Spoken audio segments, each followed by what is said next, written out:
मसीही जीवन में, इस मसीही लाइन में मैंने एक बात देखी है कि जब भी आपको छुटकारा होता है या आपकी लाइफ में कोई मिरेकल होता है, उसके पीछे आपका पर्सनल फेथ जरूर होता है। या एक ऐसा व्यक्ति जिसके लिए कोई खास विश्वासी फेथ रख रहा है, जिस तरह आपकी माता जी हो सकती हैं, वो फेथ रख रहे हैं कि मेरा बेटा नशों से आजाद होगा, लेकिन ये एक अलग डिलीवरेंस है। लेकिन अपनी पर्सनल लाइफ में मैंने नोटिस किया है कि जो डिलीवरेंस है वो फेथ से जन्मती है हमेशा। वो बीमारी से हो, समथिंग फाइनेंशियली हो, आपके परिवार का हो, आपकी पर्सनल लाइफ का हो, किसी भी तरह का वो हो, उसके पीछे आपका पर्सनल फेथ अगर नहीं है, वो छुटकारा आप नहीं पा सकते। आप डिले हो सकते हैं, इनकम्प्लीट हो सकते हैं अपने छुटकारे में। मेरी लाइफ का छुटकारा कैसे हुआ? पर्सनल फेथ कैसे? कि वचन पढ़ रहा था, प्रभु ने कहा मुझ में किया गया परिश्रम व्यर्थ नहीं जाता। वो बात मेरे दिल में घुस गई। वो मैंने कहा प्रभु में किया गया परिश्रम व्यर्थ नहीं जाता। इसका मतलब अगर मैं अपनी हीलिंग के लिए परिश्रम करूं तो वो व्यर्थ नहीं जाएगा। इसका मतलब ये है अगर मैं मेहनत करूं तो मेरा जो डिप्रेशन, बीमारियां मेरे पास है वो खत्म हो जाएंगी, क्योंकि उसमें किया गया परिश्रम व्यर्थ नहीं जाता। तो मैं अगर परिश्रम करूंगा इस चीज के लिए, अपनी बीमारियों को जानने का, तो व्यर्थ नहीं जाएगा। मेरे बात दिल में घुस गए। ऐसा लगा कि जीसस ने पर्सनली मुझसे आके ये बात बोली हो। और तब एक मेरी जर्नी शुरू हुई, विश्वासी से एक पास्टर बनने की जर्नी, क्योंकि उसमें मैं फास्टिंग करने लग गया। 40 फास्टिंग खत्म, फिर 40 शुरू। अभी भी मैं 40 फास्टिंग में हूं। तो फास्टिंग स्टार्ट हो गई। तो क्या हुआ कि मैं इस वर्ड के ऊपर मेरा पर्सनल फेथ बन गया कि प्रभु कहता है, ये बंदा नहीं कह रहा, कोई पॉलिटिकल पार्टी नहीं कह रही कि मुकर जाएगी। प्रभु क्या कह रहा है? कहता है कि मुझ में की गई मेहनत व्यर्थ नहीं जाती। It was an eye opener, कि मेरा आंखें जैसे खुल गई, किसी ने पानी डाल दिया मुंह पे, कि प्रभु कहता है इसका मतलब मुझे मेहनत करनी है तो मुझे फल मिलेगा। तो वो समय था जब मेहनत शुरू हुई, फल आया, हीलिंग आई। उसी सेम ईयर 5वीं बार मैं उस 40 फास्टिंग में था, या 5 पूरे हो चुके थे, 6ठी बार था, तो परमेश्वर ने मुझे आजाद किया। समटाइम आपका फेथ होता है जो लैक करता है। और वचन कहता है विश्वास सुनने से। किसको? आप गवाहियां सुनते हैं, वचन सुनते हैं, वीडियो टेस्टिमनीज को सुनते हैं, विश्वास पैदा होता है। कई बार सुनना मसीह के वचनों से, वो गवाही भी हो सकती है और वचन भी हो सकता है। मेन वो वचन की बात कर रहा है। जब आप गवाही सुनते हैं और वचन के बीच से वो बोलता है कि प्रभु ने ऐसा लिखा है तो मैंने ऐसा कहा, वो भी एक सुनना मसीह के वचनों से ही, आप वचनों को ही सुन रहे हो, डायरेक्ट या इनडायरेक्ट। लेकिन वचन को डायरेक्ट पढ़ना तो मतलब द बेस्ट। विश्वास सुनने से, सुनना मसीह के वचनों से। जब आप वचन को कई बार पढ़ते हैं तब भी आपके अंदर विश्वास पैदा होता है। परमेश्वर कई बार वेट करते हैं कि आप एक पर्सनल स्टैंड लें अपनी लाइफ में। वो चाहे पवित्रताई को बढ़ाने का हो, प्रार्थना बढ़ाने का हो, मेहनत करने का हो, वो आपका फेथ शो करता है। टाइथ बोने का हो, बहुत सारे लोग फैमिली टाइथ नहीं बोती, फाइनेंशियली इतना ब्लेस वो हो सकती है, जैसा परमेश्वर ने कहा कि मैं रखने की जगह नहीं होगी तेरे पास, इतनी बरकत दूंगा। एक्चुअल में वो वचन को लोग प्रयोग नहीं कर रहे हैं, क्योंकि उन्हें लगता है कि tithe is from old testament. लेकिन वचन ऐसा नहीं कहता। टाइथ ओल्ड टेस्टामेंट से भी पहले का है। ओल्ड टेस्टामेंट में लिखा है व्यभिचार ना करना, लेकिन यूसुफ के टाइम तो ओल्ड टेस्टामेंट भी नहीं था। तो कुछ चीजें आपके विवेक में डालकर परमेश्वर ने भेजी हैं। तो अगर फैमिलीज उसका प्रयोग करे, एक इंडिविजुअल उसका प्रयोग करे, तो वो मिलियनेयर बन सकता है, वो आगे जा सकता है, बरकत पा सकता है। सिर्फ पैसा ही सब नहीं होता, लेकिन अगर धर्मी के हाथ में हो जाए वो बड़े काम कर सकता है। Money is a defence. लेकिन जब तक उस वचन को आप पर्सनल बनाकर उस पर फेथ बिल्ड नहीं करते कि प्रभु कहता है अगर मैं टाइथ दूंगा तो इतनी ब्लेसिंग देगा, रखने की जगह नहीं हो, इट वॉज आई ओपनर हो सकता है। गरीबी के श्राप को तोड़ने के लिए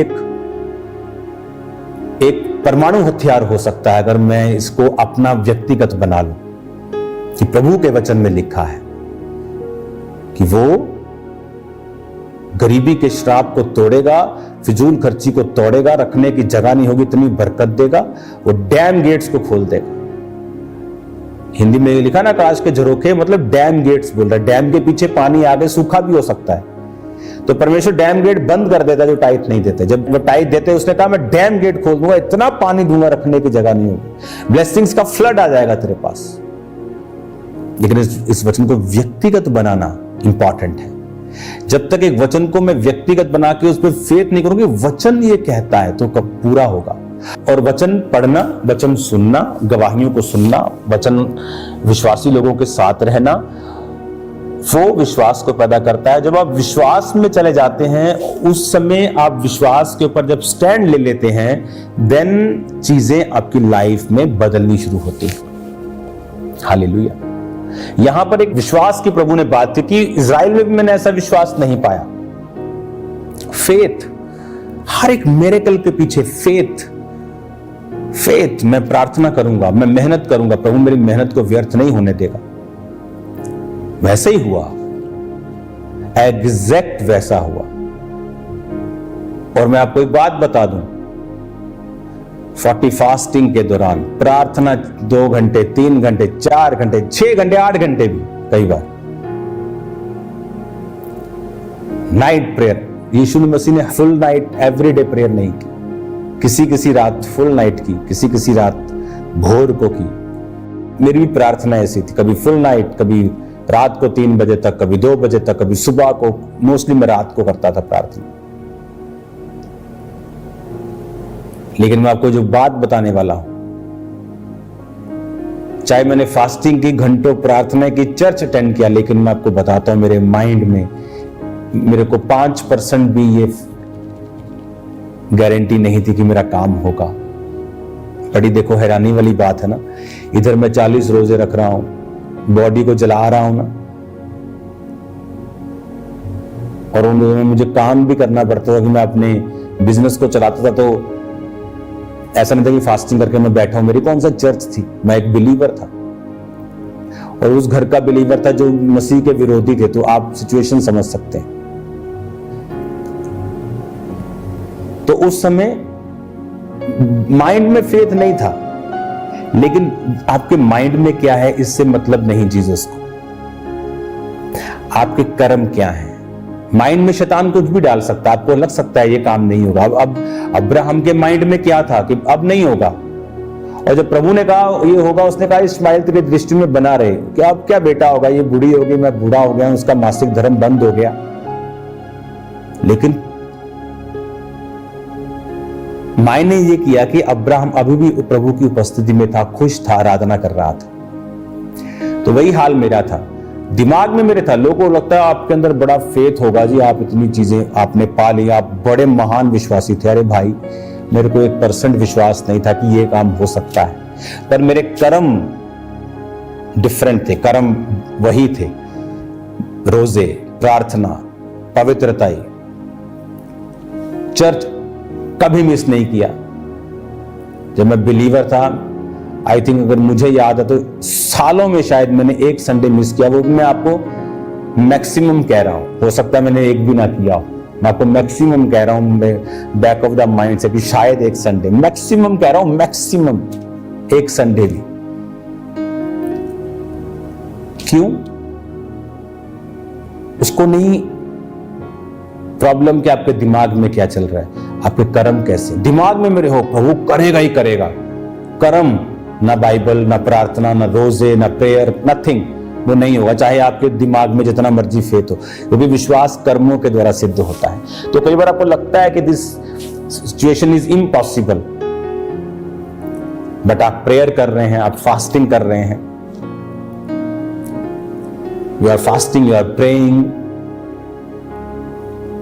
आप चर्च जा रहे हैं, आप पवित्रताई में बने हुए हैं, प्रभु वो देखेगा और आपको हील करेगा। जब मेहनत करनी है, दिमाग में क्या है, क्या आता है, इससे प्रभु को कोई मतलब नहीं। वो आपके विश्वास को निर्धारित नहीं करता, क्योंकि दिमाग में कुछ भी आ सकता है। शैतान डाल सकता है, आपका मन डाल सकता है, लोग डाल सकते हैं, आपके करीबी डाल सकते हैं, पवित्र आत्मा आपसे बात कर सकता है, लेकिन वचन के साथ जब आप जुड़े रहेंगे, वचन में जो लिखा है करते रहेंगे, आप डिलीवरेंस पा लेंगे। अपने हाथों को उठाएं।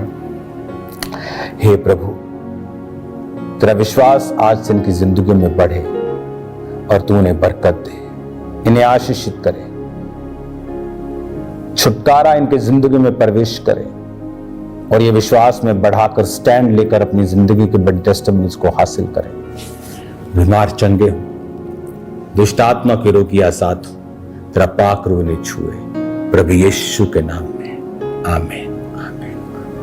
Thank you Lord.